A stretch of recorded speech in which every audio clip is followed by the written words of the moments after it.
her eyes that New Year's Day some 17 months ago, I felt like I could see again.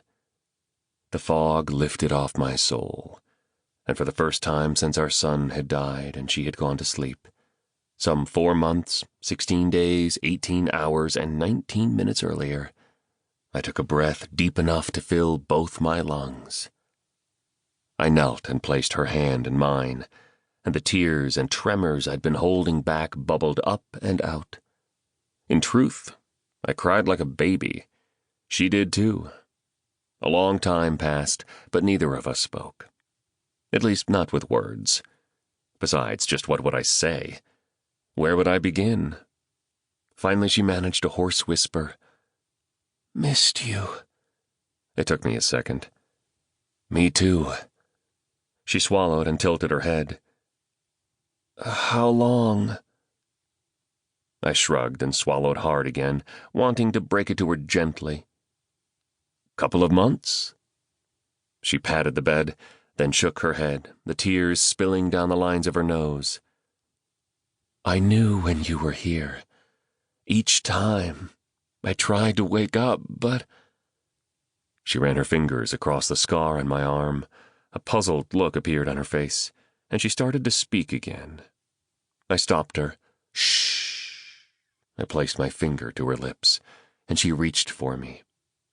But before I could hold her and let her hold me, I had to tell her. She had to know. "Honey, he didn't... I mean..." She nodded. "I know." The lines around her eyes slanted downward, the need showing. "Where?" I nodded out the hospital window in the general direction of our farm. "Down by the river." I bit my lip, trying to gauge her response. "Amos and we..."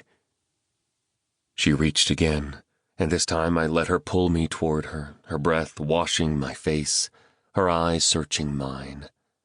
Her mind was working hard to get the words out of her mouth. "You forgive me?" I shook my head. "Mags, there's nothing to forgive." She placed her hand behind my head, pressed my forehead to hers, and I knew that we were still us. 2 weeks later, they told me I could take her home. Word spread, and even staff members who weren't scheduled to work packed the hallways to see her off and wish us well. Their faces and eyes suggested both a homecoming and a sending off. I'd have taken either one. I pulled the truck around in front of the hospital, pushed the wheelchair into her hospital room, and for the first time since she woke up, wore something other than running shoes to the hospital. Maggie took one look at my feet and said, "Nice boots." She never did miss much. "Blue picked them out." She sat in the chair. "How's Pinky like them?" "About the same." To much applause and too many cameras, I wheeled her out of the hospital and up to the side of an orange truck she'd never seen. She eyed the truck, then me, but didn't say a word until we drove off. She looked from hood ornament to tailgate and said, "Where'd you get this thing?" "Jake's." She put her feet up on the dashboard, looked again at mine, and then leaned back against the headrest. "You mean," she paused for effect, "Jake's jalopy?" I nodded. She shook her head and reached for my hand. "I really am married to the Marlboro man." I tried not to take my eyes off the road and not to smile. I almost managed. My friend Amos, in his sergeant's stripes and black SWAT t-shirt, escorted us home in his Crown Vic, lights flashing, siren blaring. We ran all 3 stoplights between there and here. When we passed over Johnson's Ferry and by Pastor John's church, I didn't say a word.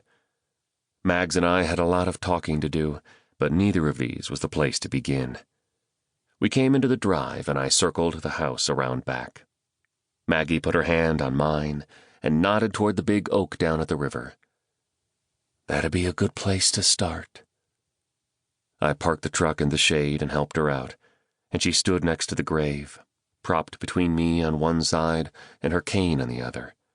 She knelt on the grave and kissed the stone-cold face of her son.